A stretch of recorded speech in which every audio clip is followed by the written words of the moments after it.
നമസ്കാരം, പ്രവാസി മലയാളിയിലേക്ക് ഏവർക്കും സ്വാഗതം. കോവിഡ് എന്ന മഹാമാരി ലോകത്തെ മുറുകെ പിടിച്ചപ്പോൾ ഏറ്റവും അധികം ദുരിതത്തിലായത് പ്രവാസികൾ തന്നെയാണ്. ജീവനും തൊഴിലിനും കോവിഡ് മൂലം വന്ന പ്രതിസന്ധി വളരെ വലുതാണ്. ശരിക്കും പ്രതിസന്ധിയിലായിരിക്കുകയാണ് അമേരിക്കയിലുള്ള ഇന്ത്യൻ പൗരന്മാർ. H1B വിസയും മറ്റുന്നത നൈപുണ്യമുള്ള ജോലികൾക്കുമുള്ള വിസകളും വിലക്കിയിരിക്കുകയാണ് അമേരിക്കൻ പ്രസിഡന്റ് ഡൊണാൾഡ് ട്രംപ്. മറ്റു രാജ്യങ്ങളിൽ നിന്നുള്ള ഉന്നത ജോലി നൈപുണ്യമുള്ളവർക്ക് അമേരിക്കയിൽ ജോലി ചെയ്യാൻ ആവശ്യമുള്ളതാണ് H1B വിസ. ഈ കോവിഡ് കാലത്തിനിടയിലും ഇവർക്ക് ജോലി സംരക്ഷിക്കപ്പെടും എന്നാണ് ജൂൺ 22-ന് അറിയിച്ചത്.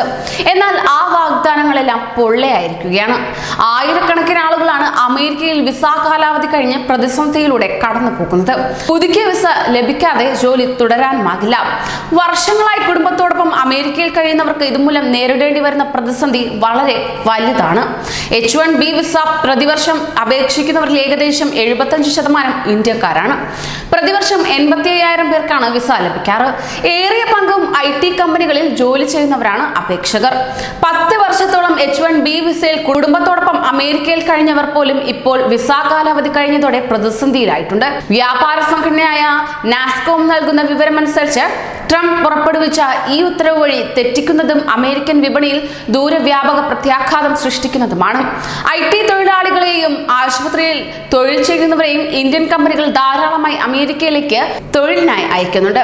ഇത്തരം പ്രശ്നങ്ങൾ മൂർച്ഛിച്ചാൽ അവരെ കാനഡയിലേക്കോ മെക്സിക്കോയിലേക്കോ അയക്കാൻ കമ്പനികൾ നിർബന്ധിതരാകും. ട്രംപ് പുറപ്പെടുവിച്ച ഈ ഉത്തരവിന്റെ പ്രത്യാഘാതം നിരീക്ഷിക്കുകയാണെന്ന് വിദേശകാര്യ മന്ത്രാലയ വക്താവ് അനുരാഗ് ശ്രീവാസ്തവ പറഞ്ഞു. നിയമപരമായി നാളിതുവരെ അമേരിക്കയിൽ ജോലി ചെയ്തു വന്നവർക്ക് ഇതിലൂടെ സംഭവിച്ച മാനസിക പ്രയാസങ്ങളും തൊഴിലിൽ വന്ന ബുദ്ധിമുട്ടുകളും വലുതാണ്. കൂടുതൽ പ്രവാസി വാർത്തകൾക്കായി ഈ ചാനൽ സബ്സ്ക്രൈബ് ചെയ്യൂ.